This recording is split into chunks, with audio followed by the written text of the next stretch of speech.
when I was first like having these feelings, I just like went down the rabbit hole, like, what does it mean to like a girl if you're a girl, and like how do you like know, and like what are the signs, and like.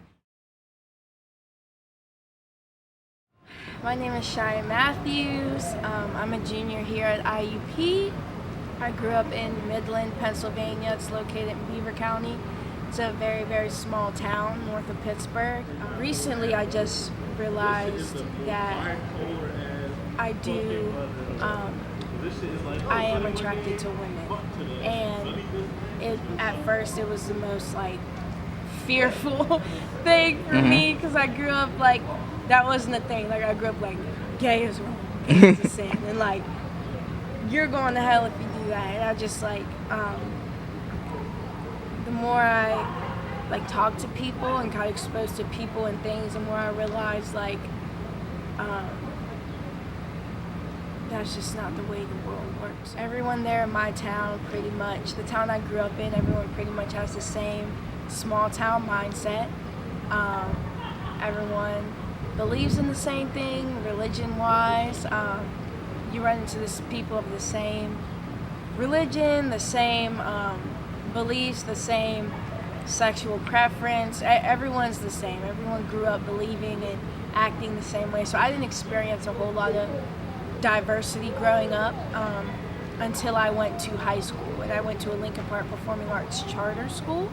And that was the first time I experienced people who believed in different things, and people who were atheists, and people who everything. And I saw guys who dressed as women or identified as a girl, or I was so like discombobulated, because I grew up in this small town where like everyone was straight and everyone was Catholic or Christian, and it was just like mind-boggling for me. And I was never taught how to accept people who were different than me, and I was taught that different meant wrong. And I had a really hard time adjusting to that. I grew up in a church that, I still love that church, but I left that church, but it was very closed-minded. And it kind of affected the way that I thought and I viewed people for a really long time. And I left there, and I currently go to a church that's non-denominational right now. As I got older, I transferred to Indiana University of Pennsylvania, which is where I attend right now. And I always believed in relationship over religion anyway.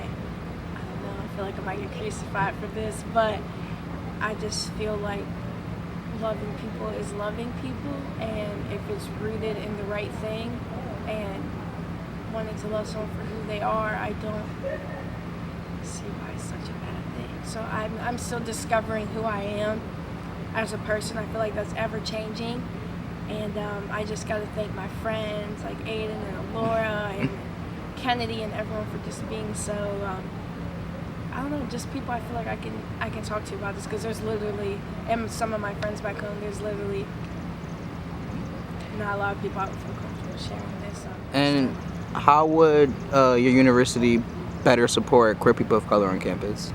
I feel like making it a more friendly, LGBT-friendly university. I know like we're on the list of most unfriendly universities for that. So I feel like making it more friendly, showing more support for that.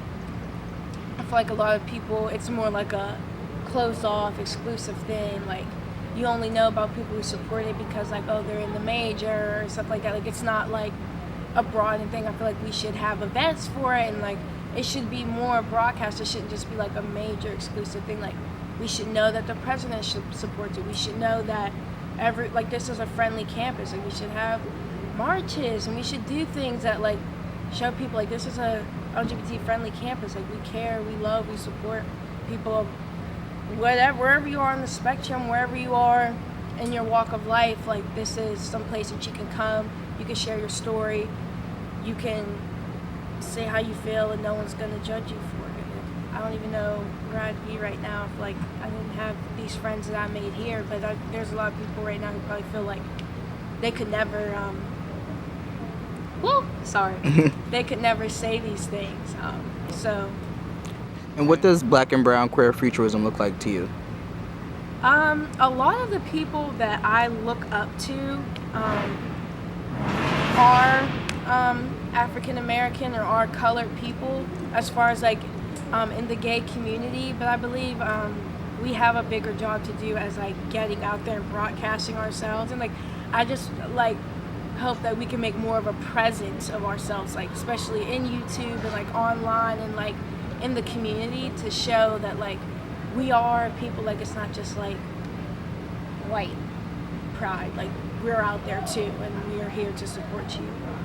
And do you have any artistic outlets that have, you know, that have been influenced by your identity? I would say I write. I don't know if I consider it poetry, but it basically is. I don't really share it that much with anyone just because like I haven't really shared my story. But I tend to write a lot, and I dance. So I would say that is something that influenced it. A lot of musical artists that I listen to, like Kaylani, 070 Shake, Haley Kanogo, people like that who identify as queer, they really like help me like express myself. So dancing to their music is really it gives me strength, makes me confident and stuff like that. So I don't know, I just can't believe I'm sharing this right now. No, it's great. But yeah. But I think that's all the questions we have. But thank you for doing this.